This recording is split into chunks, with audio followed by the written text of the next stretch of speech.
with this kid's book, I go to a university because, you do kids, but you do adults who are studying the thing or reading it to their kids.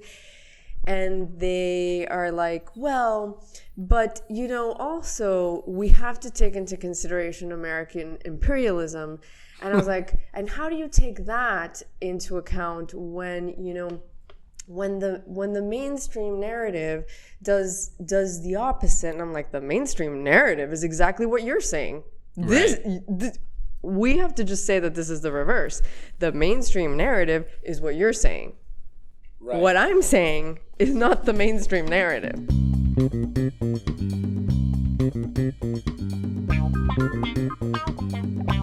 Welcome to the next episode of Papan Podcast, where we start to talk serious issues about Cuba. Daunting. Is it daunting? It is. Man, I feel like we've been living this daunting conversational life for when we so the first time we did what. We got to reintroduce the guest because some people might have just started listening to this one. They're just like, this is a daunting guest. This is daunting to me. I'm just the daunting host. It's not even the daunting guest. I'm the daunting host. I'll do another one just because I'm ready. We're about to start talking about Cuba, so I'm ready for another drink. Yeah. Vanessa García, our wonderful, wonderful guest on part 2 of her episode. This is the third time technically she's been on Papan Podcast, and welcome to the show. Thank you. I want to refer back to the 2019 episode we had. Was it 2019? Yes. Yeah, it was 2019 episode that we had that I felt like the four of us were so emotionally heated. Yeah.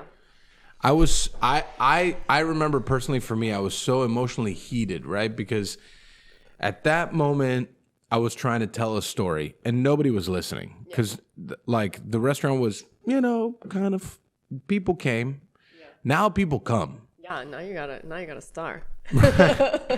Now people come. Yeah. And I remember when I was, I just did a few events with Michelin over the last month. Mm-hmm.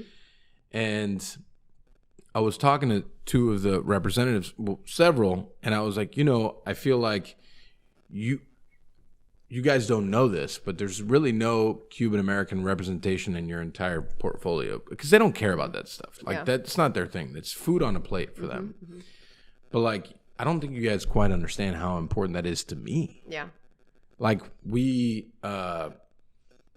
actualized a vision that happened 15 years ago. We want the world to know our story of food and how it could develop. So when we recorded this in 2019, I was just hungry for people to listen. Now people are listening. Mm-hmm.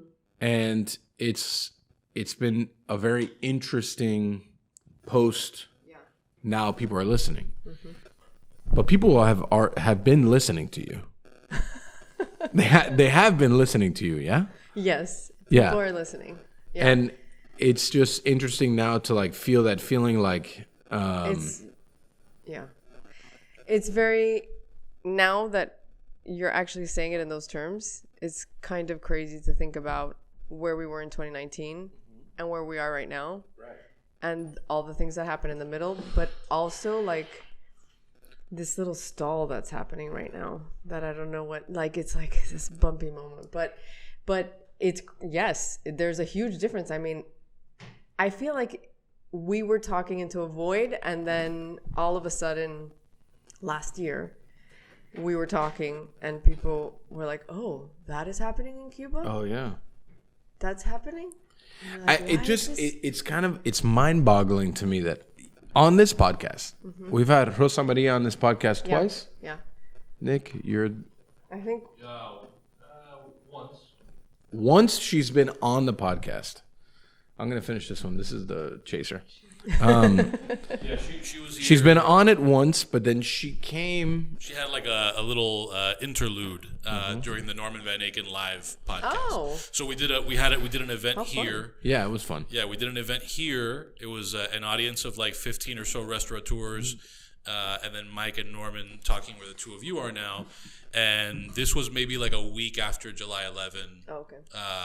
And so we invited her to the dinner, but of course at that time she had all kinds of stuff going on. But we invited her to the idea was to have restaurant owners here talking restaurant owner stuff. And it was like, well, we'll have a little captive audience. Let's insert her. What she ended up doing was she kind of came by, interrupted the thing for like 25 minutes. And people were super engaged. I mean, not to take it in another direction, but you just met Falco upstairs. And this probably didn't come up in the conversation while you guys were talking, but you might have seen her and others post. I think maybe Vicky went and had it.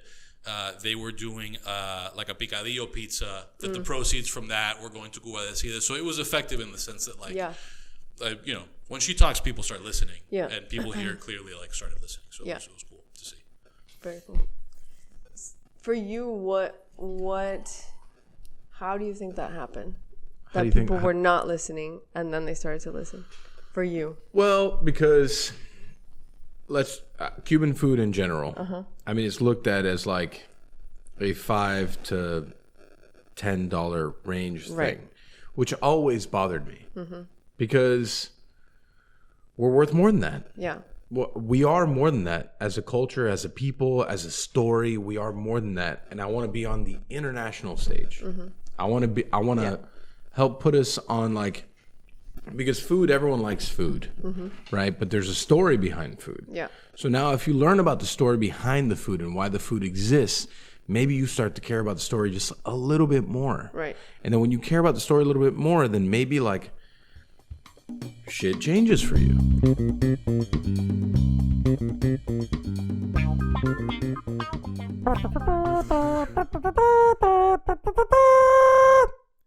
Thanks to our sponsor, Aganorsa Leaf Cigars.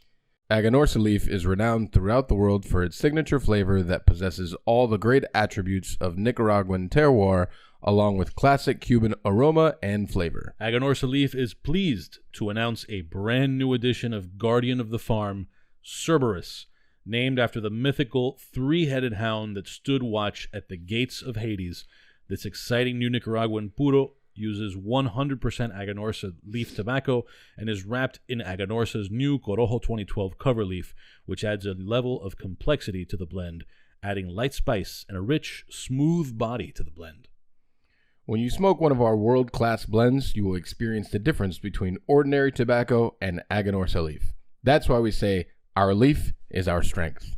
Learn more about Aganorsa leaf and use their store locator and find a cigar shop near you that carries their products at www.aganorsaleaf.com. The two of us smoke Aganorsa leaf cigars often. We also offer them to a lot of our guests, like, for example, Dave Arvello, who every time I post a picture of a Cerberus mentions to me in my DMs or in a text how cool the band is, which actually is a pretty slick-looking band. But also, I just want to note, little personal anecdote here, so it's not all totally straight-up red. I can say that Michael Beltran will absolutely not only vouch for the quality of Aganorsa cigars, but you met a Miami legend and handed him an Aganorsa cigar. I did meet a Miami legend. I was smoking nearby Alonzo Mourning, and we had a conversation about cigars, and he handed me one of his, and I went inside. I bought this exact same cigar, and I handed Alonzo Mourning this Aganorsa cigar, and I said, try this. Thank me later. I mean, if that's not an endorsement, I don't know what is. AganorsaLeaf.com. Introducing the newest line from Jura State Cigars. 20 Acre Farm is a complex, refined, and medium body cigar with a super oaky and cedary notes accompanied by a whisper of white pepper and a bright hint of citrus. Built at La Gran Fabrica, Drew Estate in Nicaragua, using a velvety, and I mean velvety, Ecuadorian Connecticut shade-grown wrapper. Under that wrapper is a sun-grown Habano binder and a filler blend of Nicaraguan tobaccos from Esteli and Jalapa in perfect balance with the opulent and majestic Florida sun-grown leaf. Florida sun-grown is also the name of the farm where that tobacco is lovingly grown and harvested by Jeff Borshowitz, who's the guy you see in this video playing behind us, on his pristine 20-acre plot of land near the central Florida town of Claremont. I have actually been to that farm, along with plenty of other cigar tobacco farms in Mexico, Central America, and the Dominican Republic. And what Jeff, who by the way is a very nice guy, there's actually a cigar box signed by Jeff hanging on my wall. What Jeff is doing there is super legit. So it's always cool to see products like his, which is the only premium cigar tobacco grown in Florida, in products from a company like Drew Estate. Plus, 20 Acre Farm being a Drew Estate product means it's the creation of master blender and Pan Con podcast guest Willie Herrera. Support our guests and sponsors. Get it online. Ask your local cigar shop about 20 Acre Farm by Drew Estate. Learn more about Drew Estate and use their store locator to find a cigar shop near you that carries their products at drewestate.com. That's right. I'm probably going to smoke one of those right now. What are we waiting for?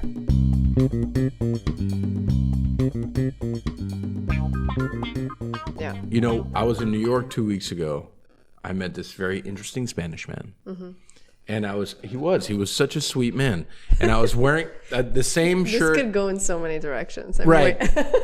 But I was wearing the same shirt that I wear to all like events that people take pictures at. Yeah. It's the Patria Vida shirt. And he was like, I really like that. I'm like, tell me why. Yeah. And he's telling me this whole story, how much he loves Cuba and how much he loves the story of like striving for freedom. Mm-hmm. And we had this whole like conversation. Hold on one second. Come on, just come sit. These guys, just come and sit. You guys are so awkward standing outside. It's so weird. Just so everyone knows, Carlos Escanilla and John Falco have entered the room. They're not allowed to talk because Nick has said they're not allowed to talk. But we now have an audience. We have guests. So I'm sitting in the Michelin after party, and this guy, he's just talking to me. He's talking to me for like 30 minutes about how much this story means to him, being a Spaniard. Yeah. Right? And like the story of freedom really matters to him and how much like he's connected with people in Cuba and how much he's trying his best, which he's in the booze industry, to do whatever he can for the people to be free. Uh-huh. And I just connected with this guy randomly in New York, and we had this great conversation of this human I had never met before. And the only reason I met him is because I won a Michelin star, and I was in New York to do a thing over there. Yeah. And it's even more than that. It's like I'll randomly walk to a place, and people see the pig in the parachute, and they're like, yeah, I know that, and I know the story, and I understand what area does. The volumes of that are huge. Yeah. Because when we did this 3 years ago, we were pushing for that to have volume. Yeah. We were like, it's kind of like when you put music on in your room and you're a kid and you just put it kind of loud and then your parents don't bitch and then you put it a little bit louder and then they still don't bitch and you're like, fuck it. And you just fucking ride with it and you put it super loud. Yeah. Like now we're super loud and I want to be super loud. And, as a company, 3 years ago when we did this, none of the other shit existed. Chugs didn't exist. Right. The Gibson didn't exist. Yeah. Laurel didn't exist. Nave didn't exist. None of that shit existed. Yeah, so now it's like we have amplified the situation. Yeah. Which to me matters more than all the other stuff that comes with it. Which obviously accolades are cool. Financial stability is great because 3 years ago when we met, financial stability was not a thing. So it means a lot to me because now I think that we've pushed food to a point that like the story matters because it's not just you're eating to eat, you're eating because like there's a story behind it. Yeah. Yeah.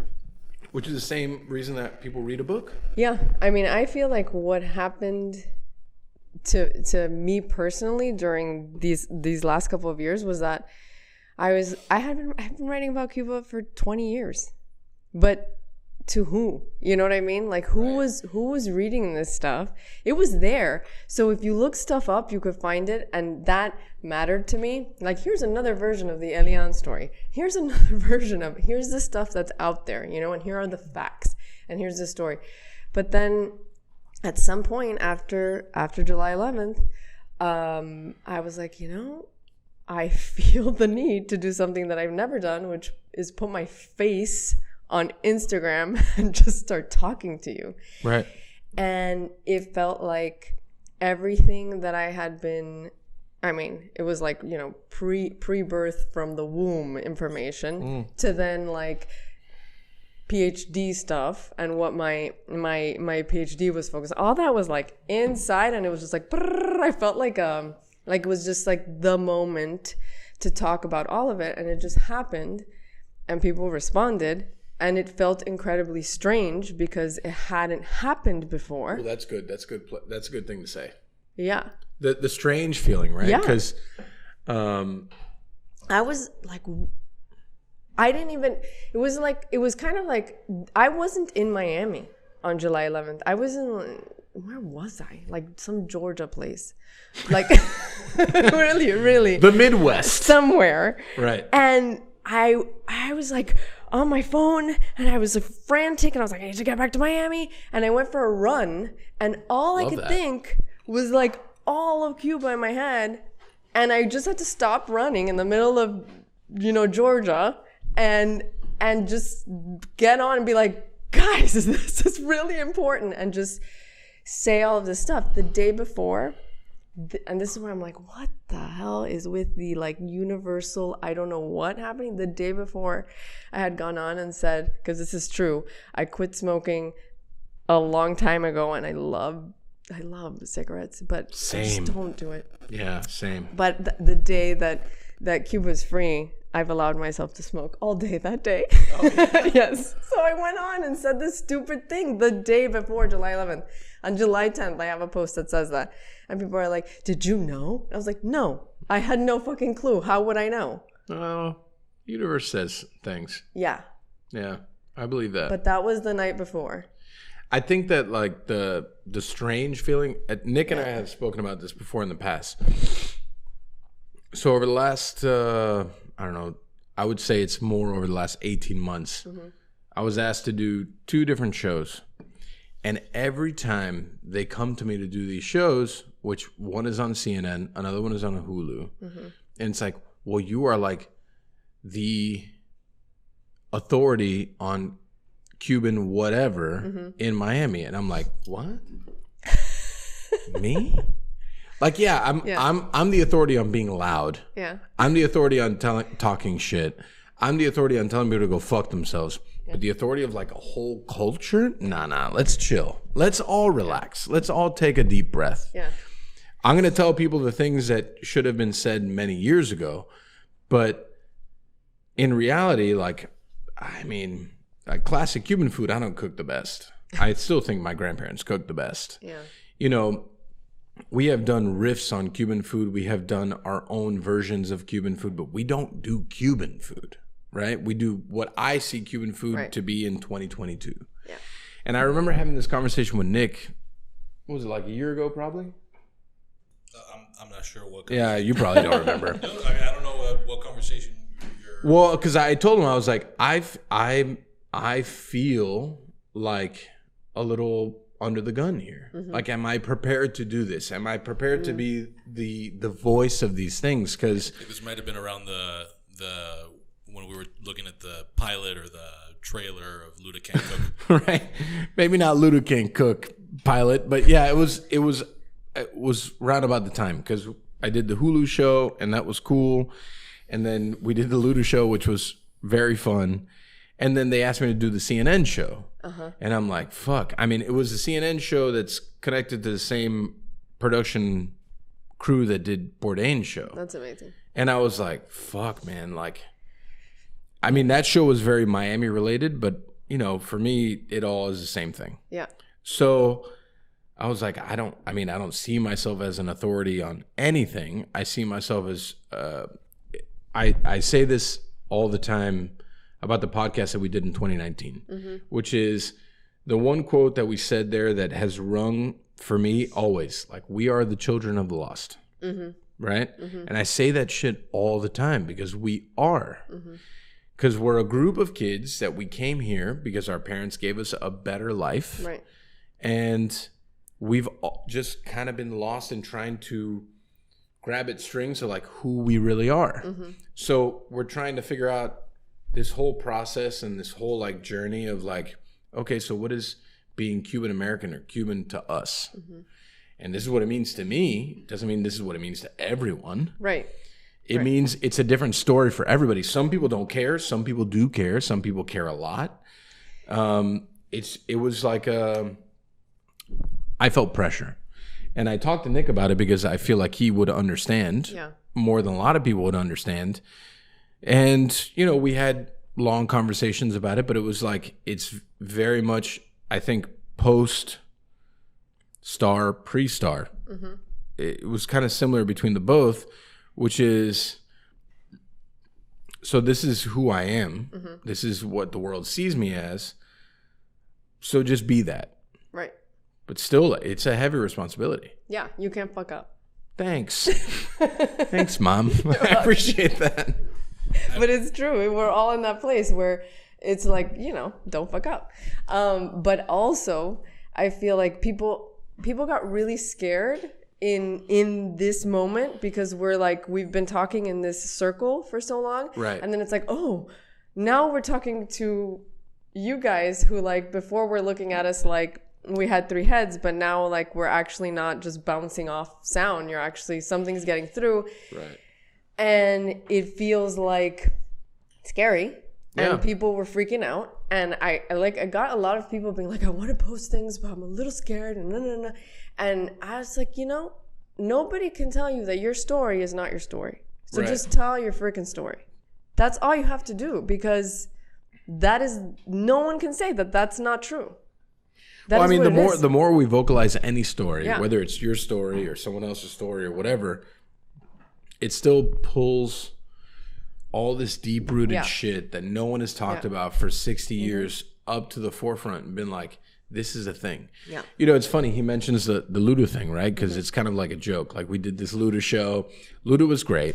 He was amazing. The whole show was amazing. But the one thing that stuck out to me the most was, you know, we're like filming. I'm not like great on TV. I do my best, but I'm not like a big TV person. And I remember him telling me, like in the first 20 minutes, he was like, you know, you seem like a dude that has a lot to say. I'm like, we're just getting warmed up. Yeah. So as we go into the thing, he tells me like he's a big cigar guy. I'm like, cool. So what kind of cigars do you smoke? He's like, I smoke Cubans. I'm like, that sucks, man. And he's like, why is that? I'm like, well, because, I mean, you're smoking communism. Yeah. And he's like, what do you mean? I'm like, well, I mean, every dollar you smoke of a Cuban cigar goes back to a government that suppresses people. He's like, well, I don't like that. I'm like, I mean, neither do I. Yeah. And I was like, maybe you should rethink that. And he's like, so as we go for like through the 3 days of filming, on the third day, we're filming at Chugg's, and he's like, we're drinking rum in the kitchen, which is not like a thing for us, but like, you know, we're drinking rum and we're like doing this whole thing. And he's like, you know, man, I thought about it a lot. And he's like, and I don't know if this is true or not. It could not be true. Yeah. But if there's an inkling of truth, he says, you know, I'm never going to buy a Cuban cigar again. And I was like, then I've done my job here. Yeah. I don't care about all the other shit. It's that it makes sense when you say it. Right. When you just explain why, you're like, oh, wait, hang on. And why have you been smoking Cubans? Because someone told you it was the coolest thing to do. Because it was like, oh, this is the like thing that's, you know, that you can't get, but it's like sexy and this and that and whatever it is. And then you tell them, well, that's one narrative. Here's another one. Here's the narrative of the people that like it got me here. Yeah. That's the reason why I am here, because of shit like that. Yeah. And you can still smoke Cuban cigars that are not made in Cuba, meaning from the families that made them. Right. So buy those. Buy those. And it was a lot of that kind of conversation. It was that back and forth. And I appreciated the fact that he was willing to have that conversation. Yeah. And like open to like even the idea of not smoking those cigars or whatever, because I mean, he's pretty famous. Yeah. So, you know, like if he tells one person, 5 people, 10 people that story that he had, then I've done my job. Yeah.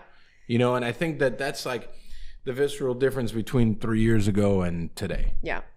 Yes. And I think there's also the other thing that's happening right now is oh, all these people are like getting hit by the ads of go to Cuba because Cuba's essentially like, you better send tourists over here because otherwise we're gonna sink. And they're getting a lot of ads to go to Cuba. Are there ads? Yeah, sure. I have there's never ads. seen one. You haven't? Have All you? over Instagram. Yeah.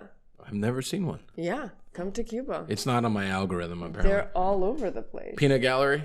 Peanut. I've never seen one. I'm not shocked you haven't. You have? You're Yeah. Brazilian, I get it.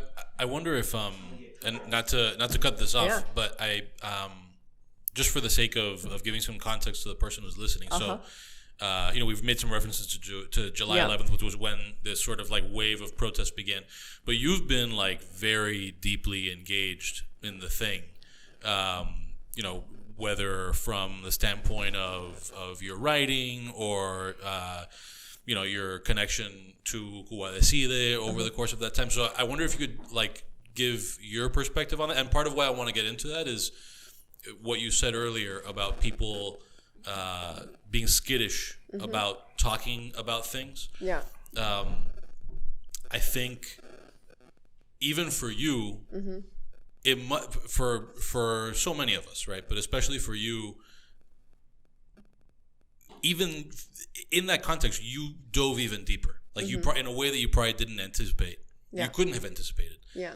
And I wonder where you found like the challenges were for you, right? Because in any subject, like the deeper you dive, the more you realize like what you don't know.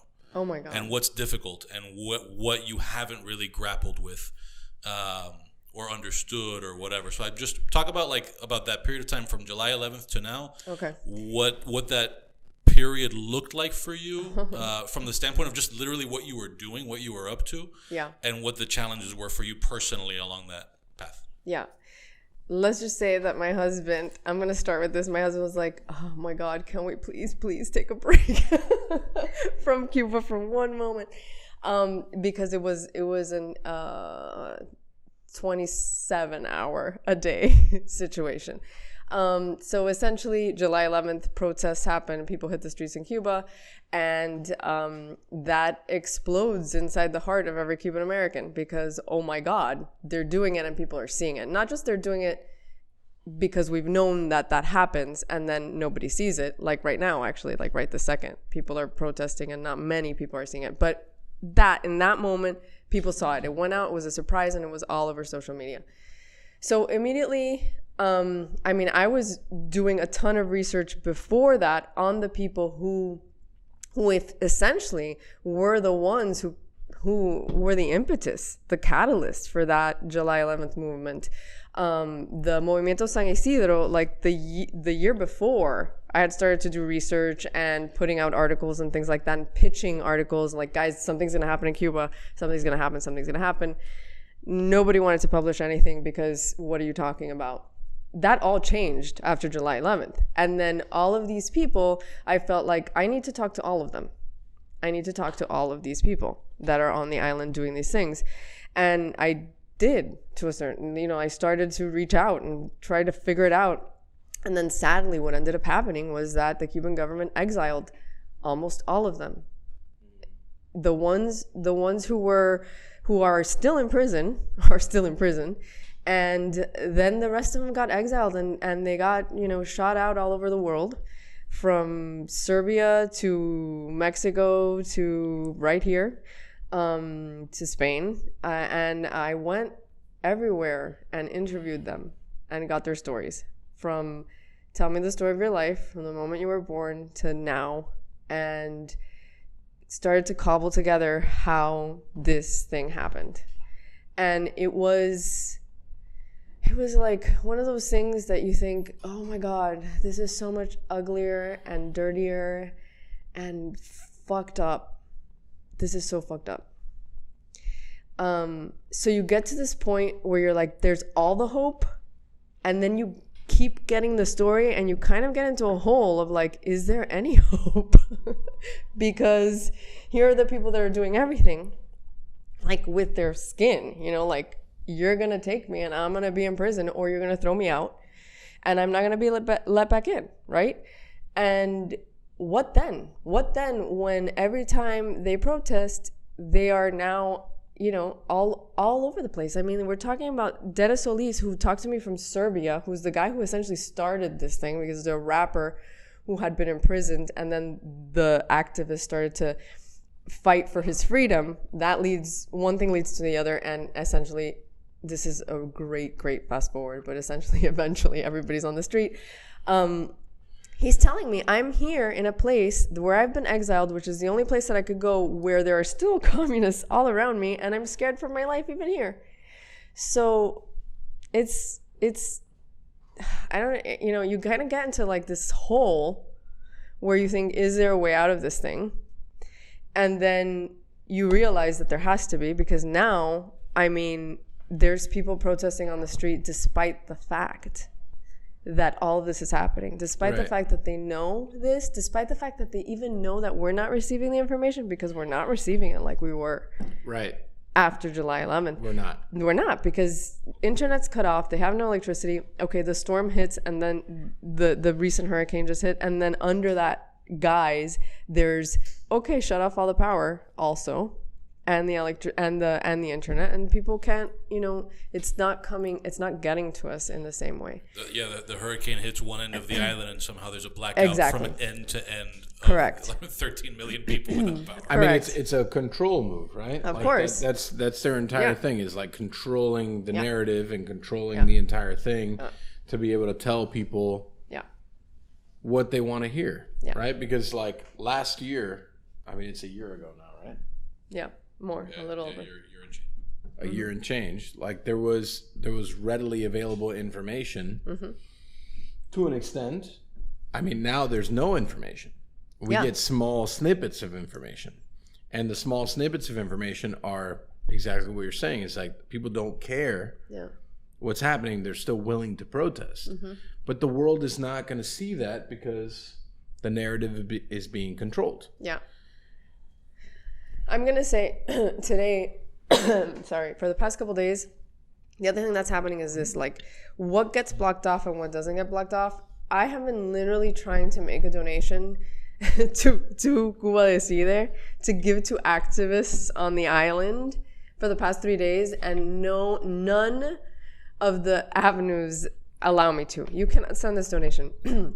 You cannot send this donation. So like PayPal, Venmo, everything. I can't. I'm like, I'm gonna have to give you cash.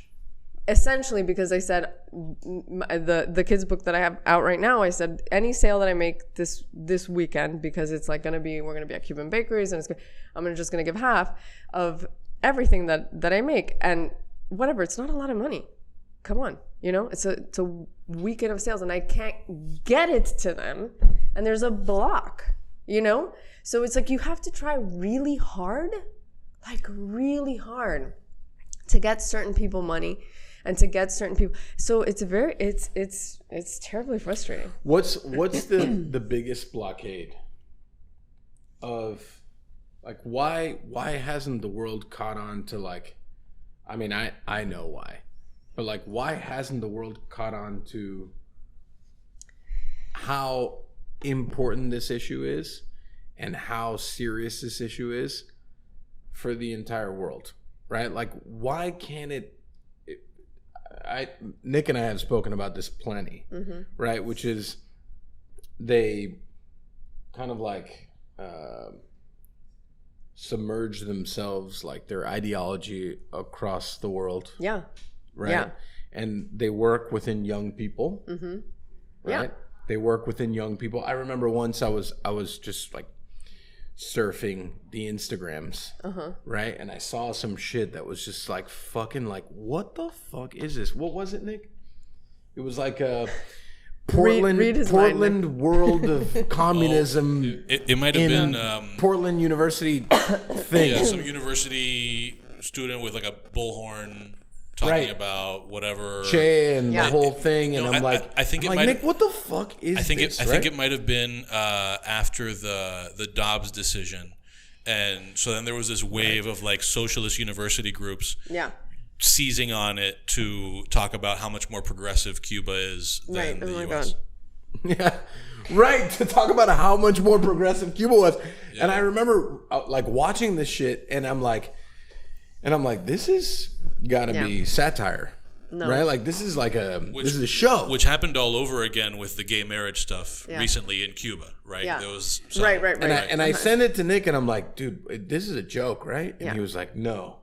So obviously I'm not as immersed as Nick has been for a very long time.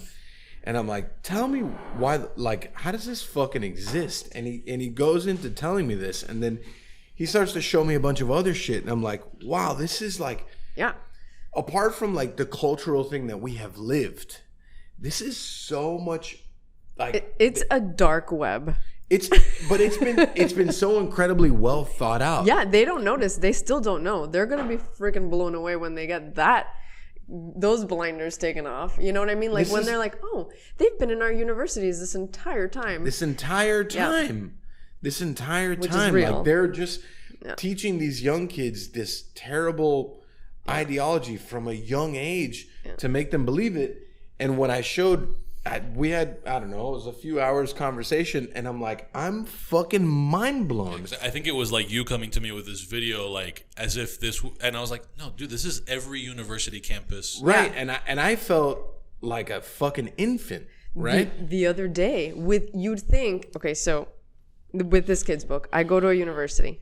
Because, you know, you do kids, but you do adults who are studying the thing or reading it to their kids. And they are like, well, but, you know, also we have to take into consideration American imperialism. And I was like, and how do you take that into account when, you know, when the mainstream narrative does the opposite? And I'm like, the mainstream narrative is exactly what you're saying. We have to just say that this is the reverse. The mainstream narrative is what you're saying. Right. What I'm saying is not the mainstream narrative. You know what I mean? So that is very, very interesting that even, like, no matter what level you're talking about, it's there. It's there. The scary thing, and that you have to, like, I feel like we have to all be careful when we're talking, is just like, you know, here are all the facts. Here are all the facts, people. Like, here are all the facts. Because but in today's day, people don't like facts.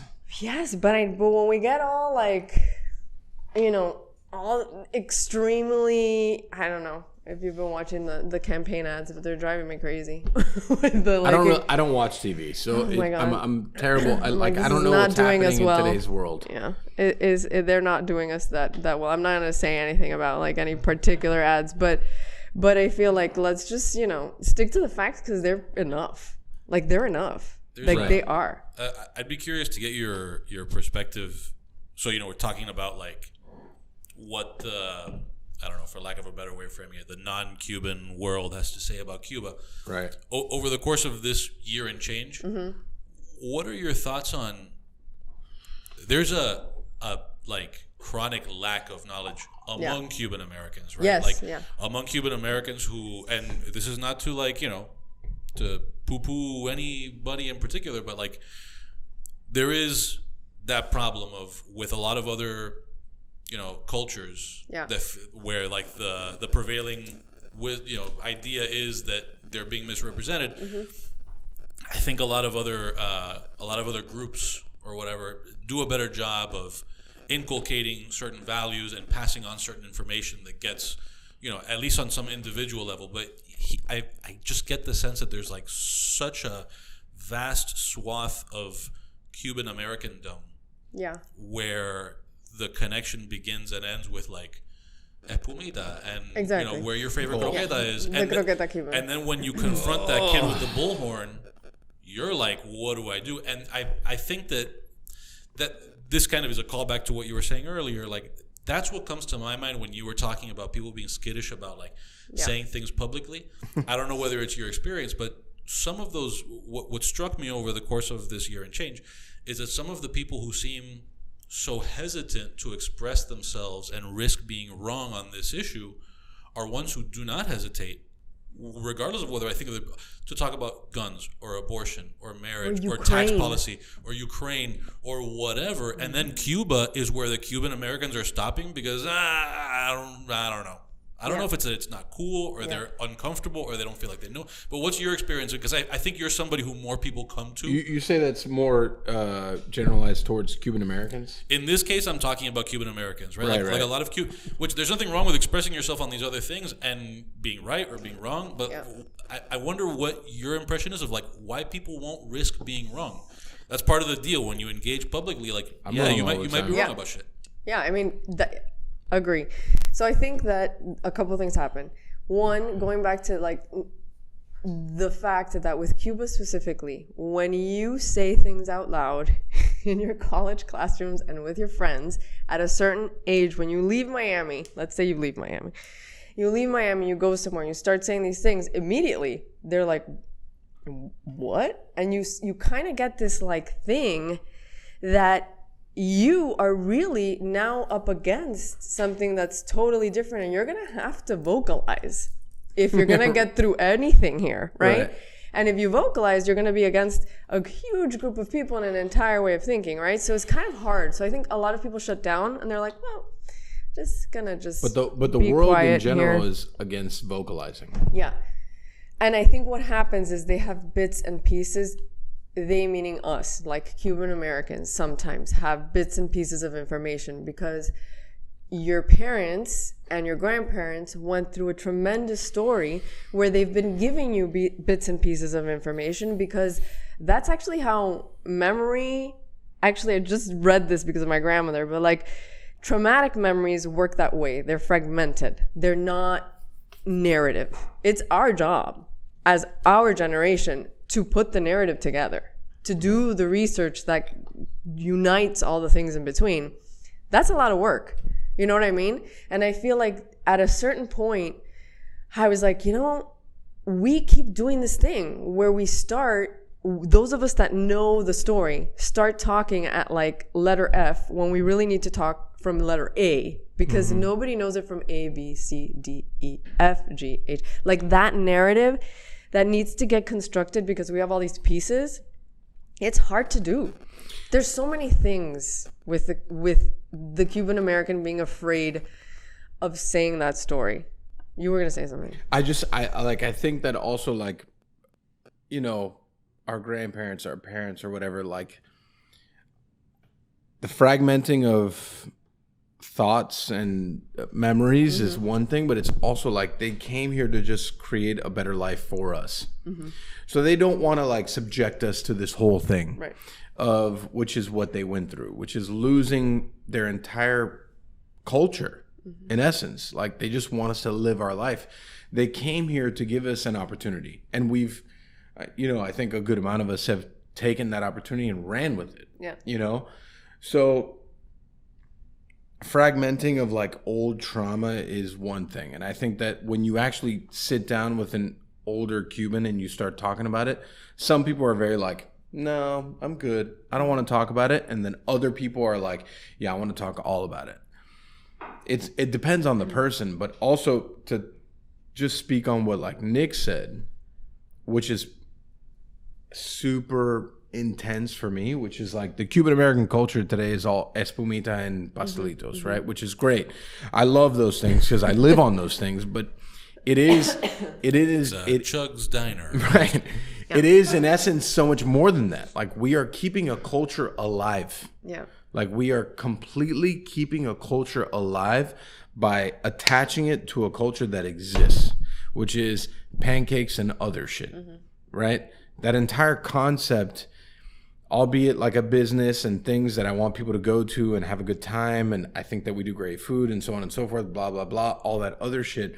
We are keeping a culture alive by attaching it to a thing that we, in essence, were brought into that we had no idea what it was.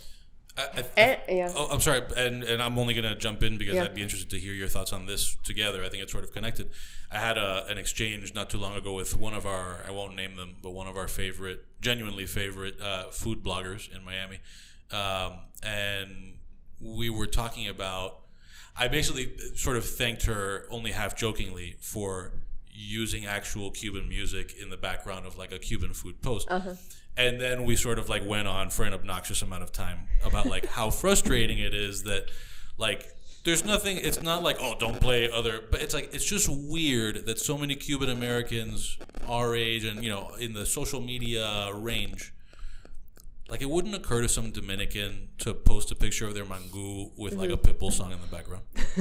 So why is there all this like bachata on your Doble Nueve Domino videos? And why is, like, you know, a Gran Combo playing with your croqueta pictures?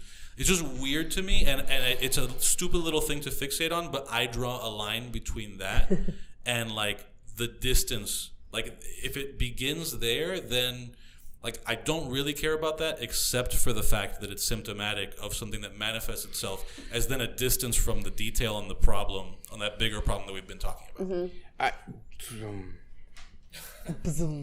I just like, it continues to be the story of what we've talked about on this fucking show forever, which is the cheapening of our culture, right? The cheapening of our culture to sell whatever the fuck it is that you're selling, to make money and to profit on a culture that has been incredibly oppressed, that we are here only by chance because we were forced out of our country for a reason. It's exactly what you said, like the Espumita culture, which is great. But it's also like there's a fucking story attached to that. Like, there's a reason why we're doing it here and not there. Yeah. And it's like, the more I go into that, it's like... in the food world, shit is cheapened so much. Yeah. Easily. In every world. I know. I don't think that like writing is as Instagrammable as food is. Right. And that's why like it's so deep to me. Like, when people are like, what is Instagrammable? I'm like, fuck you. I don't know what the fuck that means. It doesn't mean anything. What is the purpose behind it? Right, but the good thing is that because it's Instagrammable, they could be going like this and opening it up. You know what I mean? Like, you could, I get it. I understand it. You could do that instead, because the thing is that I was born in the same house as my, you know, like my cousins and my sister, and everyone was with the same grandfather and the same parents and the same everything.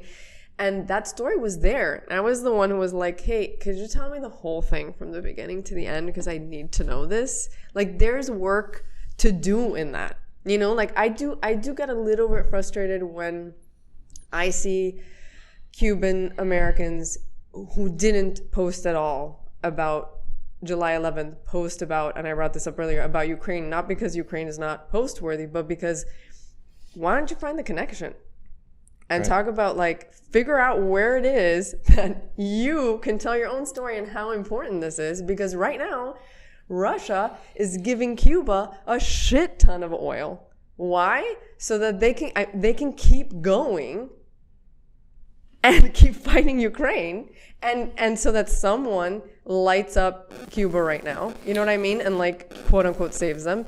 That's all going through Venezuela. There's just a thick web of stuff that's happening that we don't seem to be aware of that needs to... Well, why? But okay, so why do they post about Ukraine and not? Because it's cool. Exactly. Because it's cool, because and it's fucking acceptable. Cool. Because it's what everyone is posting about. And the reason why I can't post often is because I don't post about shit I don't know about, and I know a little bit. I don't know a lot about everything that's happening, and I will post what I know and believe in. So. The thing is that, like, that surface posting that happens... Time out. The peanut gallery, they're trying to find the bathroom. That one's locked. You can go into the kitchen, you make a left, you make a right, you make your first left, and that'll be the kitchen. That'll be the kitchen bathroom. Very important. You're good. I got you. Yeah. He got a new haircut. I'm not sure what's happening there. He's already lost. I think that's... All of that, though, is what you're saying is... I'm sure it'll frustrate Mike, but is a case for embracing Instagrammableness. Yes. You know? Exactly. And it's part of why I make it a point to, like... You know, when I can, you know, even when it's not necessarily directly relevant, like, I'm going to Aldo or a B, or even like, I don't know if you might have Esa Cosa with the have you heard them? No, have I? Maybe. They're like, I became aware of them because a B posted a video of them opening for him at a show. And at least at the time, like, they had only, as far that I could find, recorded one thing called Que Clase Pinta, which is so good. But, like, even that kind of thing, it's like, Yeah. I think as much as it might frustrate, it's the paradox, I guess, of it, or the conflict there is that the people who care most deeply about the issue are the ones who have to like embrace that superficial thing. Like people like the three of us who give so much of a shit also have to come to terms with the fact that like to bring other people in, you got to lay a path out for them. Yeah. Jonathan Lethem, he's a novelist, and he has this line that I love, and it's so true, and it's all about this, which is, you can't be deep without a surface. Which sometimes you need that thing, that glossy thing, to be like, okay, and now here's all this. Here are all these roots that, you know. I mean, I think that we all have a glossy thing. It's just like that, you know, the more I go through this like whole journey, who are we in this battle? Right, like this is a long war. I mean, we've been in this shit for a long time. Yeah, it's gonna end soon. I mean, meaning it's soon. I mean, I fucking hope so. Like, we are in the end game of this thing. We are new here in comparison to what the last 60 years has been like. So, like, who are we in this battle? Like, what purpose do we have in this whole story? Like, if I can have like an inkling, like just like a quarter of a paragraph in a page to what this entire thing has really meant, then my life has mattered. Yeah. Who are we? So like glossy surface, like you and I and him, we have the glossy surface. We have that thing. We are that. There's a lot of depth here. Yeah. So that's why in this journey of like, okay, like the Espumita culture, I'll keep going back to that because it does ring so supreme for me because I see it every single fucking day. Yeah. It's like, yeah, we have so much more depth. Just take a minute, dive in. There's lots of stuff to learn here. Learn from it, make your own decision, and then move forward from it. It's like, I don't know. It just like, it's very intense inside of me, like this whole battle. So when we won a star, like it was like, will people listen now? I mean, that some were listening before. Will more people listen now? So are we helping the end game? Are we part of the end game? Do we move the end game along faster? You know, like we just do food. Yeah. But we do food on an international scale. It's no longer a local scale. It's not even a national scale. It's an international scale. My cousin from Spain called me and said, I saw you on the front page of the Spanish newspaper. Yeah. And I was like, cool. Yeah. So does that story, like, do people dive into that story more? Yeah. And it's like, that shit matters. Of course. That shit matters. Yeah. Everything we do matters. That's why I'm saying we can't fuck up. I mean, but you know, like, you know, I think that's... No, but what I mean is this. What I mean is our parents have, I hate this kind of, this term of like, there's this sacrificial generation, but they kind of, they sacrificed everything. They were, absolutely. And here we are. Yeah. And here we are with a voice in a country where we can have one, in the different fields and realms in which we feel like, in food and in story and in all of that.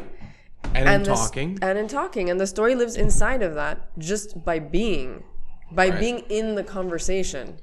You know what I mean? But like, it's even the ability to have a conversation that no one is limiting what you can say. Yeah, yeah. Simply that.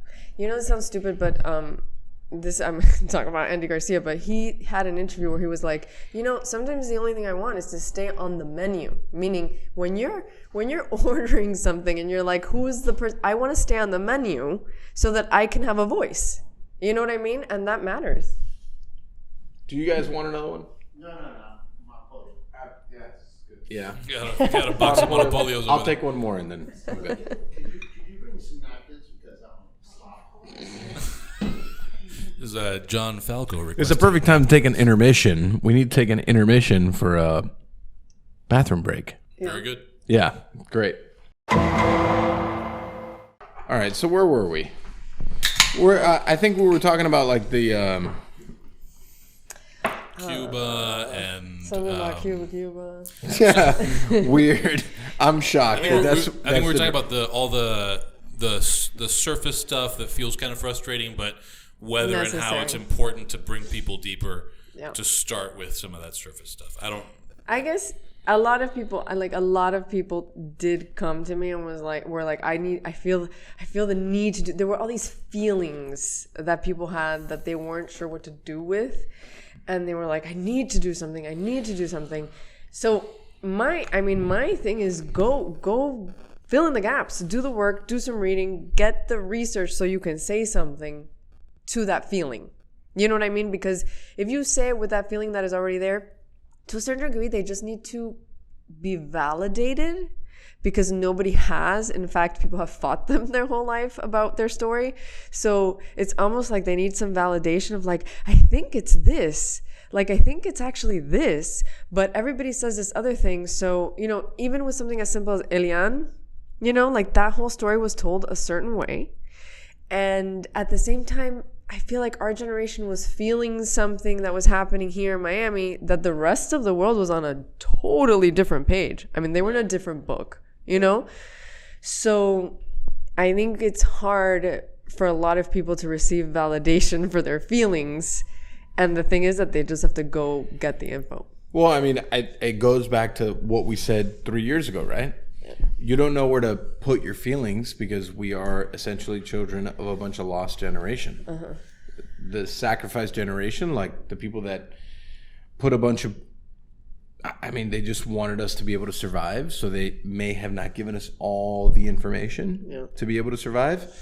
So we're kind of in this place that like, we don't know where to put these feelings. Mm-hmm. And at the end of the day, it's like, okay, I kind of understand why you don't know what to do with these feelings. Yeah. Because in my mind, like, I forced all of my feelings into food. But a lot of people don't have that outlet. Yeah. They have just jobs that, they aren't creative and they're not personal and they're not whatever it is. Like, you're just doing a job to execute a certain thing to the end result is a paycheck. Yeah. For me, it was a very personal thing. Like, I could never do what other people wanted me to do. I just wanted to do this thing that I had this feeling for. So I was able to do that. So I was able to express myself. But at the end of the day, that quote, "The children of the lost," has stuck with me for so long only because of that. Because there's so many people that don't know what to do with their feelings. They don't know what to do with their thoughts. They don't know how to like compartmentalize this whole thing that at the end of the day, thank you so much. Hopefully this is it for the night. All right. We dropped half of it on myself. At the end of the day, like, no one explained to them what these feelings really were.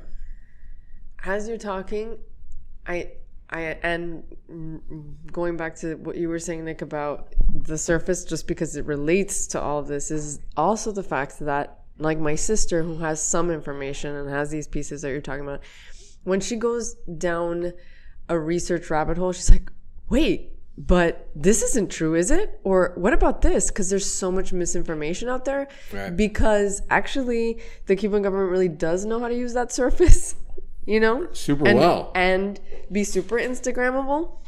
So it's very, it's easy to be super Instagrammable when Jay-Z's like on vacation in your hood and everyone has no food. Everything. Right. So it's very hard to find actual information. Right. Like to actually find good information. And then how do you do that? Because essentially, if I think about how you undo that, it's like, I spent, like I said, 27 of the, 24 hours. You know what I mean? A lot of time going down these, okay, so this person said this, which means that this leads to this and this and this. It's a web. It's a web that happens, and I can see how people get lost in it, and it's scary. But like, that also has to be pointed out. Like, there are all these lies, essentially. Well, I guess the best thing to say now is like, where do we go from here? Right? Like, being who the three of us are, right? And when I say the three of us, I mean Nick, myself, yourself. You guys are peanut gallery. When you say, like, where do we go from here, right? And I've thought pretty hard about this the last, the last like 4 or 5 months. But the last like year, we've talked about it so hard. We've done so much, I think, within our grasp of what to do. How do we continue to do what we do and not get frustrated? Mm-hmm. Because it's easy in today's world to get, because like the world is so like, it's instant gratification, right? It's like, you get a double click, you get a like, all of a sudden you're liked, everyone likes me. So how do we move on from here so people feel more comfortable about vocalizing themselves to be who they are and like really vocalize their thoughts about these feelings that maybe they didn't want to vocalize before? I feel like we have to keep going because we've really just started. We really have. We've just started doing this. We, in our group our group knows what Padre Vida is, right? Tell that to someone in Michigan. They have no freaking clue what that is. Right. No idea. And to us, that is the most famous, call it what you want, song, slogan, movement, impetus for a movement, whatever, that has happened in decades, right? Right. But it has not crossed over. It has not. So I feel like for me personally, my goal is to keep going so that it really enters the mainstream, like the mainstream. That you're talking about, like all this information that we have creates the knowledge that people need. Do you know what I mean? Like they watch on TV. Right. It's on TV. It's in their streaming. It's in their, Spotify. It's in there. It's everywhere. And all they have to do is turn on any of those channels, anywhere you go, and it's there. And that's our job. I feel like that's my job. I got asked a lot during last year if I was an activist. Which my answer is that I'm a writer. And part of what I do will be telling a story. And if that sounds like activism to you because you've never heard the story, then that's fine. But it's very complicated when people are like, is that activism? Or is that, that it has a sort of like bad word, right.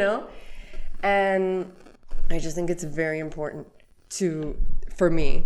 Well, I think anyone that tells a true story yeah. in today's world is activism. Mm-hmm. Nick, what do you think the next steps are for us as a culture? Oh, not as a podcast. No, not as a podcast. I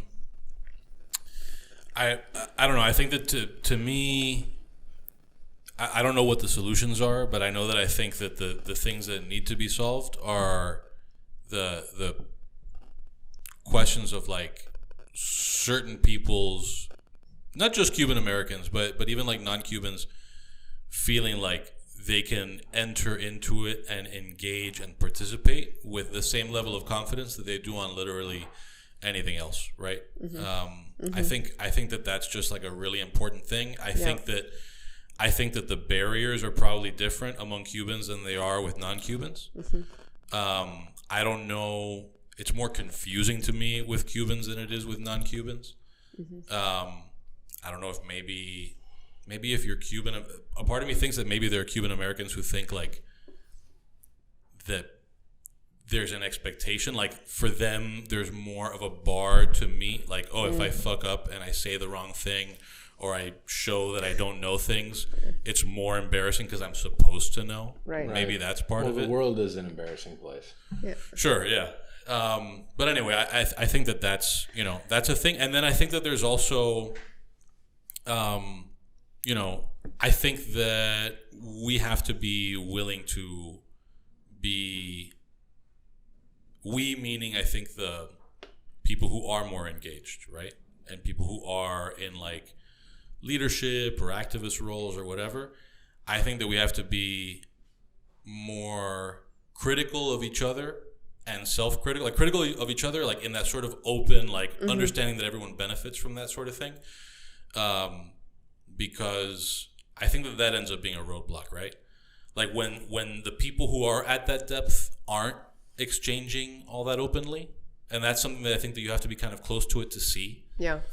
Then there's very little hope that new people can be let in and be expected to explore comfortably and all that. Like as an example, and I'm not saying that this was the wrong or the right decision from this person. I won't name them, but there was a point where we were talking about making like a short documentary thing, and it kind of hit a roadblock because the concept had been, I remember, or part of it, like a one section of it, the idea had been to take food, like activist politics and rap music, and kind of take, okay, these are the things that are happening now, right? Like there isn't any food and Cubans eat how they eat. The politics and the activism is this, and then rap with Patria Vida as the thing. Not like necessarily putting it on some kind of a pedestal or whatever, because if I'm being perfectly frank, like it's not my favorite song. I understand the significance of it, but like there's other, it's just, it's not my thing. Like I'm more of a Aldeanos guy, So I won't say who, but I did go to somebody who I see as being like foundational, like in the same way that we were going to say like, okay, this was what happened previously, like Payá, right? Like without Payá, you don't have these movements now. Yeah. A figure like that in rap. And when I explained to him what the concept was, and I tried to like elaborate, like, look, I'm not trying to tie you to it, but he was like, I will not be in sniffing distance of anything that mentions that song. And this isn't to say like, oh, he should have been in it, but it's more to say, if you have that, I want for that criticism to be out in the open. Yeah. Right? I want for that to be said very publicly, but it's this weird thing where like all of there's a lot of like behind the curtain shit. Yeah, there is. That people don't see. And even among the activist groups, there are all these, and I'm sure you know all of them, in the same way that I've been exposed to them, there are all these weird little beefs. Yeah, that it's so like, many beefs, but it's weird little beefs that so many stupid beefs. But what's extra weird about them is that like the analogs in other aspects of politics happen very openly. Like who doesn't like who in like Republican politics, right? Yeah, and that's part of how all the people on the periphery hash out what they think. But here, like I think Cuban Americans are in the dark on all that shit. Oh, 1,000%. They have no idea. But they would benefit from knowing because that's part of how you figure out like this debate happening in real time between Group X and Group Y, and why they don't like each other, and why so-and-so decided to be a part of this, and then so-and-so decided not to because person C was, all that stuff. Like it sounds petty, it sounds convoluted, but on some level, like when people see it, it helps the broader thing to educate itself as like this sort of cultural organism. And this cause doesn't have that. This cause, everything happens like inside of like this weird silo. I feel like there's this thing where we understand that for freedom to ever happen, we need to be united, right? But then in reality, we're not. So then what happens is instead of fighting through that moment of like, we're going to do the thing where we like do the sibling fight and we're still going to love each other at the end of the day and we still want the same damn thing because we have the same freaking parents. You know what I mean? We're just going to not even talk about it. We're just not going to talk about it and block each other. So that's a major problem. Yeah. That's a major problem. And it ends up, I think, being one of the things that contributes to the shallow Espumita culture. Yeah. Because the Espumita person only has so many places they can latch onto and hook themselves to go deeper. That was, I think that I don't know whether we've talked about it on this podcast, but I've talked about it elsewhere. Like, that's one of the things that I think it's a real shame that was lost with the demise of Raíces de Esperanza, which I used to be on the board of. Yeah. And I left. Like, I had a problem with where it went, right? So I'm not wild about, like, what it became. But what it was, like, to have lost that, I think was, like, a real loss. Because that was like a big tent, everything very out in the open, everybody like going through all of those processes to really find consensus, right? Like, but right now, like, this is going to kind of go over the heads of a lot of people, but like, on what planet can you imagine there being like a forum to find the consensus between Directorio and the Vigilia Mambisa nutcases and Cuba Decide and so on and so forth. Like, because the most dangerous thing in the world is that. That's the most dangerous thing. Like, the most dangerous thing in the world is actually to have a forum where people have these discussions, because there is a conversation around, like, Payá specifically died right around the time where he was going to bring that to Cuba. And he had done all the things with gathering the signatures. I know. Yeah. But what I'm saying is that it's so dangerous that, like, you can gather all these freaking signatures and you can do all this stuff and we're just going to block you. But wait, you're going to bring all these people to argue and have opinions and, actually, that's very powerful. It's very powerful. But I think the participants here, what I'm saying is that the participants here are unwilling. I know. Yeah. I know. I wish they weren't. You said the participants are unwilling to have a real forum, like hash it out, which is pretty sad, right? Like, and each of them would have their own version of the explanation of why or whatever. I don't know that I know how to explain it perfectly. I just know that when we were at Raíces de Esperanza, we were like in it, seeing like, why doesn't everybody else get that this works? Because we would end up having to deal with each of these groups like in this weird like little silo. Like, as an example, our advisory board, things that happened within the organization led to like the alienation of certain groups or whatever. But when it was in its heyday, it was like, Saladrigas, but also Orlando Gutierrez, and also Carlos Alberto Montaner, and also we were super tight with Payá, and that was like unheard of. For anybody to have all of these touch points and to be on good terms with everybody, like that's what we brought to the table, and there's nothing like that happening now. And there's also a scary thing that happens when, like, the higher you move up, in order to sort of make it politically, even in the States, the things that people feel they have to shed away or move toward or against is also part of that equation. And just to round out my like general answer, I also think that there's like a really like intense need for a certain level of like a professionalization of some of this activism. Like some of the stuff that I see, like even in social media, like the things that I see said, whether by the groups themselves or people who are closely enough tied to the groups that like you couldn't blame somebody for thinking that they speak for the group, like, and I, privately will call people and tell them like, hey, you should maybe reconsider this, like as an example, the amount of times that I've seen, and I won't even bother saying who did what because I saw it so many places. And if you posted it and you asked me, does it apply to me? Like, yeah, sure it does.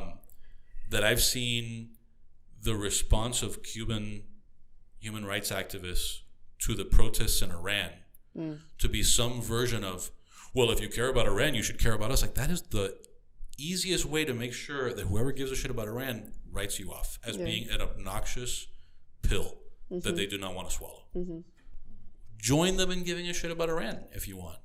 Right? Like but don't like wag your finger at people. And find all the connections. I mean, we have plenty.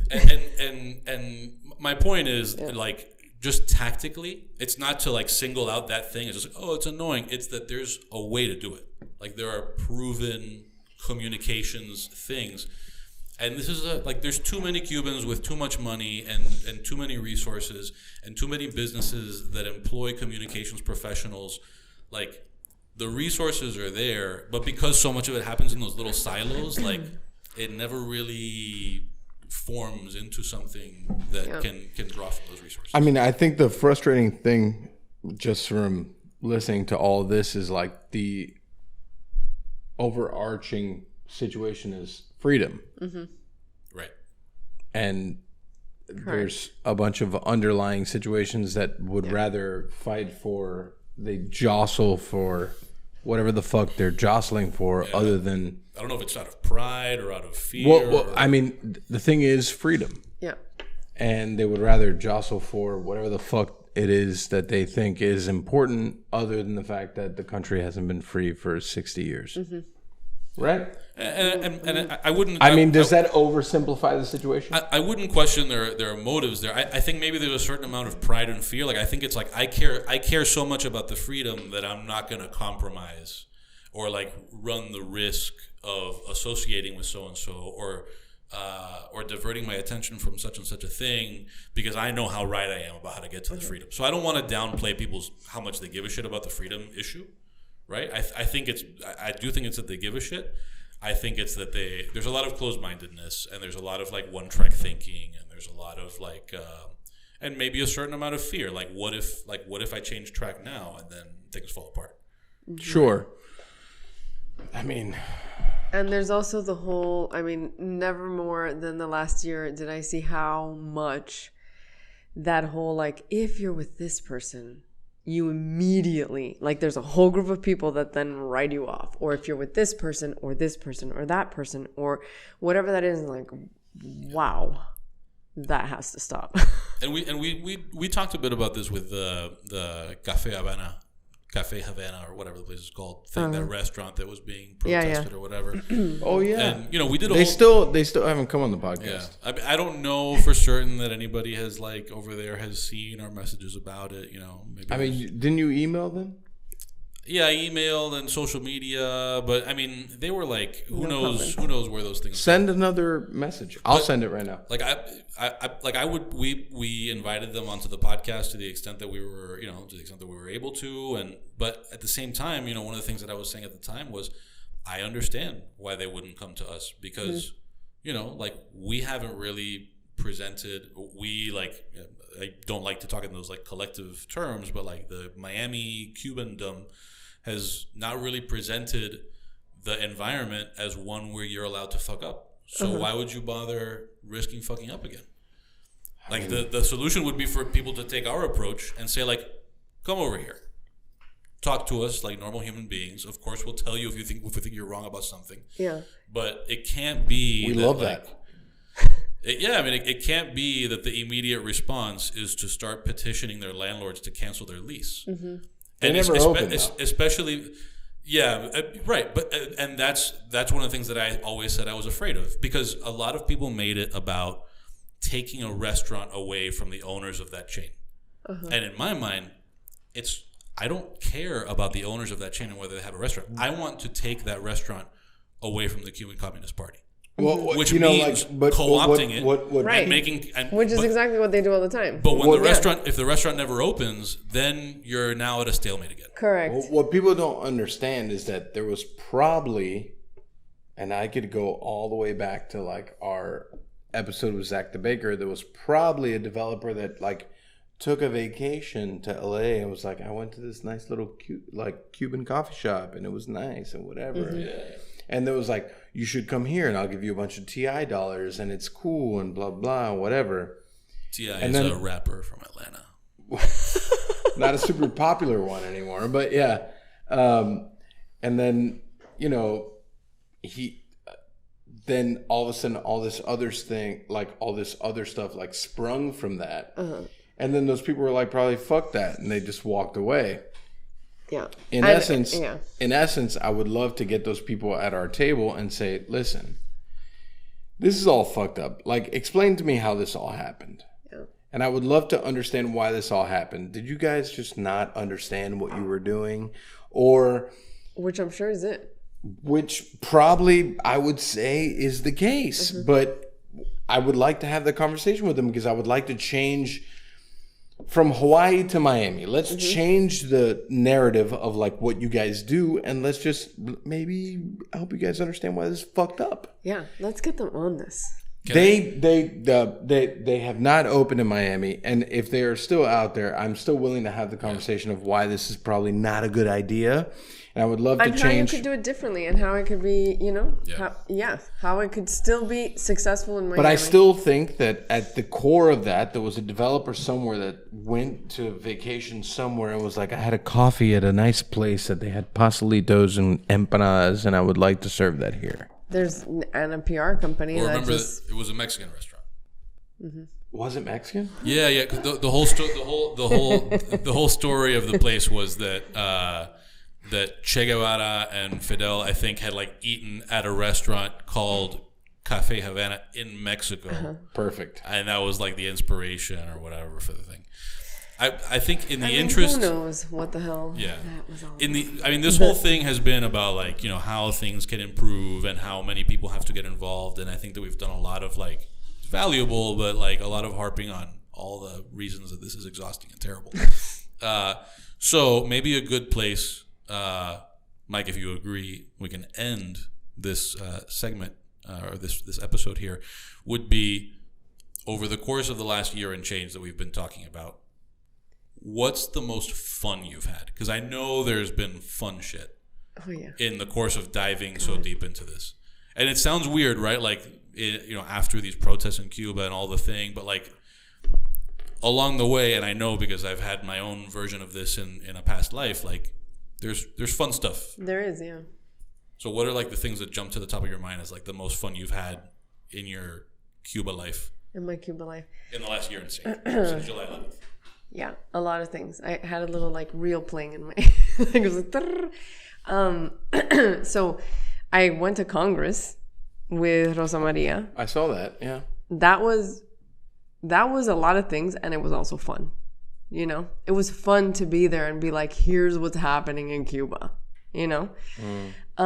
It was fun to jump around the country and be able to tell the story and just have a massive platform and like be next to rubbing shoulders with people that are trying to do the same thing. That was a lot of fun. From, Tampa to Las Vegas to Miami and, all over the place. Right. It's been fun to have conversations with editors for the first time where they're like not responding with nobody cares about Cuba. That's fun. It's been fun to be like, yeah, I fucking know the story.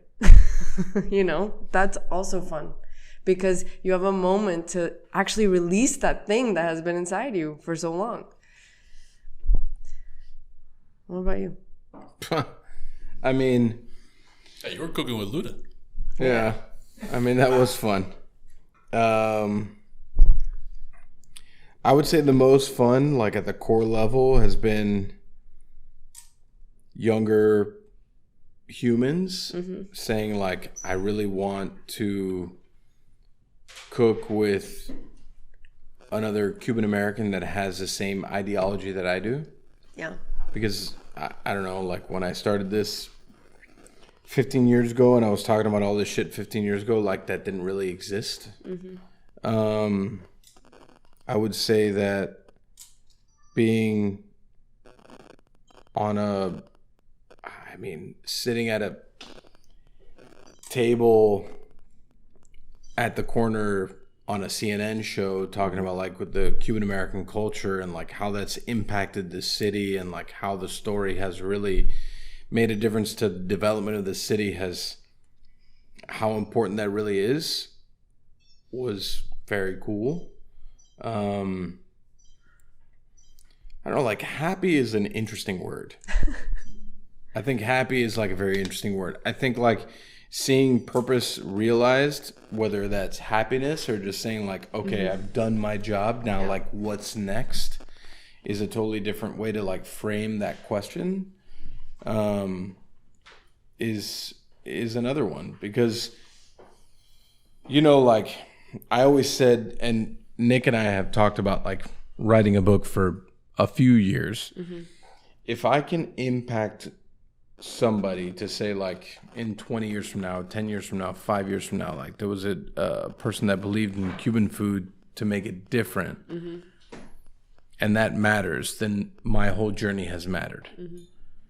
The fact that that's been kind of fast forwarded now to like, we want to star like being on this international level, like Cuban American food matters. Chugs won a bib on a breakfast sandwich, a pastelito, and a pancake. I mean, if there's not more of a beautiful Cuban American story, I don't know what is. Like, that's the melding of the entire East Coast. really. And to see that actualized has been a very fun experience, but it also is like very weighted because like, what's next? How do we push this story further? You know, happy is one thing. Pressure is another. And it's a privilege to feel pressure. Yeah. But it's like what you do with that next, it defines the story. Yeah. So, you know, happiness is like, you know, winning a star, that was a happy moment. Finding Cuban American food like on that stage was a happy moment. But then the next day, like waking up and saying, okay, what's next? Yeah. All right. I think that pressure is a privilege is true and really important. And it's something that I actually think about all the time, which is... It's tattooed on my body. I think about it all the time. Which is true. It's literally like when I'm like, oh, I have literally 6 deadlines this week. How the fuck am I going to meet these? And I'm like, you wanted to be here and you get to tell all these stories. You better go. Right. You know? Yeah. So I think like the word happy is an interesting way to put that. But I think like the privilege of being where we are, it's much more important than just saying like we're happy to be where we are. Can I say one more thing? Another fun thing that has happened is that my son recognizes the Cuban flag. He's 4. And everywhere we go, he's like, Cuban flag, Cuban flag, Cuban flag. And that, I feel like, is the beginning of a lot of good things. I mean, it is. Yeah. It's kind of like a Yeah. a kid's book that has a lot more meaning than just... A lot of potential there. Right. Yeah. Nick, what was your last happy moment? Oh, fuck. Oh, we'll be here a while. I'm trying to recall those. No, I mean, I think just because it came up earlier, you know, in the immediate sort of, you know, aftermath of those protests, almost sort of by accident, creating a situation where Rosa María was talking to a room full of people. Falco was there, who maybe otherwise not would have been like oblivious to the message or anything, but would not have had a chance to engage with her. Yeah. Right. And it was probably about half an hour or so. Mm-hmm. Like, you know, I don't think that either of us would have expected when we were first planning that dinner that it would at some point involve like Norman hugging her and wanting to have his picture taken with her. Or that's planning cool. This podcast. What's that? Or planning this podcast in general. Oh, no, right. But I mean like that particular event, right? Like, because we started planning the event before the protest started. Right, that's fair. So, like, that's what I mean by it having been sort of by accident, right? Like, we had this thing that we imagined was going to not have anything to do with Cuba. And then all of a sudden it became, like, there was that, like, 30 to 45 minutes of, like, this weird serendipitous, like, oh, shit, look at that. Like, look at what this little moment that we managed to create, you know, was a cool thing. And then also, you know, finding...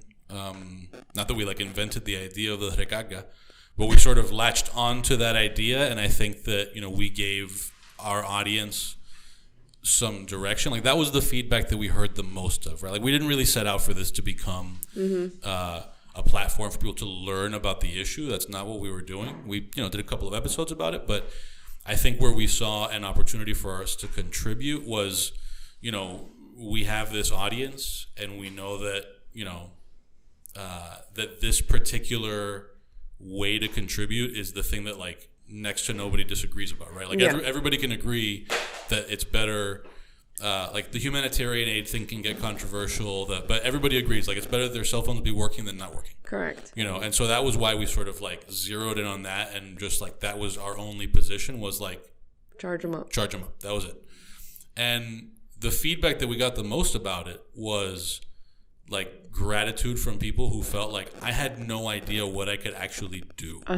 And that was a thing that, like, you know, speaking just for myself, like, especially that experience made me think, you know, there's value to all of the amplification language, But to treat that as like the imperative, I think is probably a mistake. Because we've spent generations talking about like, this is our issue too, right? And Cubans on the island have been saying like, you're as Cuban as we are. Yeah. And for us to all of a sudden shift now to like, oh, the highest form of participation is to amplify, like, no, participate. Correct. Take part, right? And like, yes. Like, yeah, amplify, whatever, like share It's the things. all the things. But like, but take part. Like this is and it's not a matter of being Cuban or not Cuban, right? It's a human issue. And take part in the same way that you have an opinion about Ukraine and that you think you're doing something by contributing and by, I don't know whether you are, contributing to World Central Kitchen or smuggling guns. Yeah. Whatever it is, like participate. And there's no reason that the fact that it's Cuba should mean that it begins and ends with retweets, right? Like take part. And I think that was a way for people to feel even in a small little like millisecond, like, oh, I've taken part, like I've done a thing. Yeah. So I don't know if that's really a fun thing, but I'm not. It was fun. I mean, my thing wasn't that fun, but it was equal. I think we nailed it. You're not a fun guy. Yeah, I'm not a fun. You're not. I find you fun, but I don't know. Well, that's consensus sounds anywhere. patronizing, but that's fine. Ready to wrap things up? Thanks for joining us on this episode of Pancom Podcast with Vanessa García. García. That to the microphone. The whole thing is he calibrated always for hates people to when hear he you. hates Now when it's I do just that. like It only happens when I've had a good amount to drink. I do the whole thing. It's fine. It's okay. All right. In case people didn't hear the last one, Vanessa let's do the parting recommendation thing. I don't know whether were we doing this when we had you on the podcast? I don't think so. Everybody recommends we've a thing. developed so much. There's Yeah, lights. there's so we do many parting things. recommendations. So everybody recommends. It can be literally anything as long as it's not yours. Right. It could be a dish you ate, a place you went, a movie you watched. Like recommend anything at all to the people who are listening. Man, stress. Oh my God, pressure. It's Hey, it's a it's privilege. privilege. I know. Jesus. Okay, I'll recommend the last movie that I saw. This is what I recommend. I don't know. Have you guys seen the Elvis movie? No. Okay, on the big screen though. Like go to the movie theater and see it because it's 3 hours. It's long. But you don't feel it when you're in the movie theater, and it's really good. Oh, It's man. really good. I've heard controversial reactions I about liked this it. movie. I liked it. What movie is this? Elvis. Oh, Elvis. Yeah. Okay, got it. Got it. You guys didn't like it? No, I didn't see it. I haven't I watched thought- it. I can't tell you if I liked it or not. Well, I liked it. Yeah. That's my Okay. recommend. All right. Totally not Cuba related. Perfect. Michael Beltran. Oh man, I got nothing. I got nothing. It's just no, it's not a lie. Fuck off, Peanut Gallery. I'm gonna do a D recommendation. I'm gonna recommend people stay away from a thing. Oh my God, you can do that. You can take another turn if you have one. can do that. Can I go back? I started listening to the Club Random podcast, which is a podcast hosted by Bill Maher. Oh. And the idea is supposed to be like, oh, this is where all the conversations that wouldn't happen on real time go. Like, we're just kind of getting high and getting drunk in my little at-home nightclub situation. And it's got like all kinds of great guests. I think he's been doing it for like 4 months. And it is awful. Like, I have never found Bill Maher, not that I'm like the biggest Bill Maher fan in the world, but I went into it like he'd been promoting it as like, this is where all the conversations that I can't have, that just don't have a home elsewhere. And I'm thinking like, oh, he's going to be talking like the best stretch of it. And I'm not much of a football fan, was like the last 15 minutes of talking to Aaron Rodgers, where they're talking about football and his favorite commentators. But most of it is just him still talking about like, oh, can you believe that some people still think that God is real? Okay. And it's like, shut the fuck up. Like, why? I just saw all this. Like, this is what you do every week. So don't watch Club Random. Club Random makes me feel sad for him. Like, el tipo no tiene tema. I was like, Bill Maher must be great at parties. I want to see what that's like. And no, Bill Maher is awful at parties, apparently. He has nothing to say other than what he's been saying on TV for like 30 years. Got it. Poor guy. And it's a because he's I find him engaging, but it was like I wanted to know about like what kind of music he listens to and shit, and there's very little of that. I do not want to be de-recommended by Nick ever. I know, right? It's pretty rough. Scary. I have no parting recommendations. I feel like we just did the show yesterday with Mike Ortiz, and he wore me out pretty bad. So, like, I have... okay, I'm... All right. Well, I got a recommendation. Yeah, all right. That's fine. So, I went to a Pusha T concert on Sunday. That was great. And then I ended my night, as I usually do, at the Corner, which was great also. Those are my parting recommendations. Good stuff. Shameless plugs. Vanessa, I know we did it before, but Do it again. for the people who Part haven't. 2. Well, buy my book, What the Bread Says, which is a picture book, but it doesn't mean that if you're an adult, you cannot read it. By several. Yeah, buy a It's lot. Christmas time. Buy them for people. That's the best thing to do. I bought 2. We're going to give one away, and then I'm going to ask you to sign another one. I'm going to send it to my sister and her kid. Boom. I will sign all your books if you buy them. Yeah, and buy them anywhere. Books and Books, anywhere you buy your books. Leave reviews on Amazon and Goodreads. Ooh, people like to see those. Michael And what Beltran. else? Yeah. plugs. Parting recommendations are Shameless plugs. shameless plugs. Right, that's right. You know, the Gibson is great. There's live music there 6 days a week. Sucks. Wait, what's that guy's Instagram? What's his Instagram again? Positive vibes only. Yeah, that's right.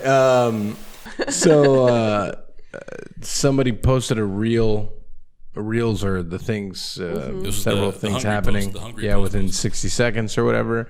And then somebody just posted, the Gibson sucks. No, they didn't even say that. The reel was about the Gibson, and the comment was just sucks. Right. No. And then Nick goes into the dude's Instagram, and then in his bio line it just says positive vibes only. So then Nick reposts that, and I just couldn't help it. It was so good. That's awesome. Yeah, you know, the Gibson is positive vibes only, and I think the Gibson is great. Lou, I think his name was. The Gibson is great. I like it. Thank you. I love the Gibby. Yeah. I call it the Gibby. Shout out to Green Eye Lou. Green Eye Lou. Green Eye Lou. Shout out to you, my man. You are positive vibes only, my friend. Sucks. Sucks. And that was definitely one of the highlights of today, for sure. Yeah. The Gibson is great. Laurel is supposed to open in 4 weeks. Oh. That's going to be a good fucking time. If you want like high-end brasserie food, it's supposed to be fun. And go to Chugs for a pancake. Those are all of my parting recommendations. I think that they're all solid. Wait, those are shameless plugs. Wait. I just went into the comments on that reel again, and there's some other like good stuff. Yeah, tell me. Love this. But It's the best. like, because it used to be the Mighty, and some people Yeah. are just whatever. Oh yeah, that's right. But my favorite is that I Dave Arvello went in. Oh yeah, And that's my dog. Did you see his comment on their No, reel? no. What do you say? Dave Arvello's positive vibe contribution is the Gibson rules. I love that it has no TVs in it also.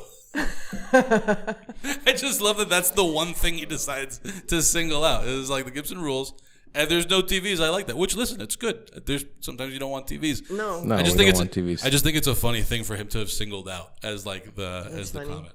Why did the Mighty have TVs? I had 8 TVs Is it? that I removed all of them. Yeah.